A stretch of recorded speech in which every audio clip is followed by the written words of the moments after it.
2 साल पहले ख़ानदान में शादी के ज़बरदस्त दबाव की वजह से मुझे शादी के लिए एक खूबसूरत लड़की से मिलवाया गया।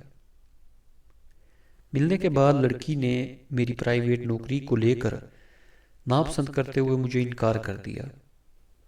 मैंने जिद छोड़कर कहा, तुम गलती कर रही हो। देखना, यही नौकरी महज 2 सालों में मुझे कितनी बुलंदी तक पहुंचाएगी।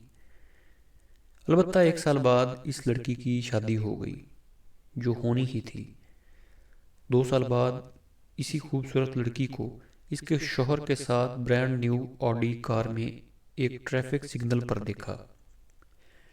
इस वक्त मैं अपनी बाइक को किक मार रहा था क्योंकि इसकी बैटरी काम नहीं कर रही थी। इसने अपनी कार से मेरी तरफ देखा, लेकिन सर पर हेलमेट होने की वजह से वो मुझे पहचान न सकी और दूसरी तरफ देखने लगी। इस वक्त मुझे हेलमेट की अहमियत का एहसास हुआ। लिहाजा अपनी हिफाजत के लिए हेलमेट ज़रूर पहने, जो आपको सर उठाकर जीने की राह दिखाएगा, कभी शर्मिंदगी का एहसास ना होने देगा। और हाँ, सिर्फ फिल्मों में ही आशिक 2-3 साल में करोड़पति बन जाते हैं। असल ज़िंदगी में 2-3 साल में बदलाव कुछ ज़्यादा नहीं होता। बस पुरानी 70 की जगह नई 125 आ जाती है। बराए मेहरबानी हेलमेट का इस्तेमाल करें।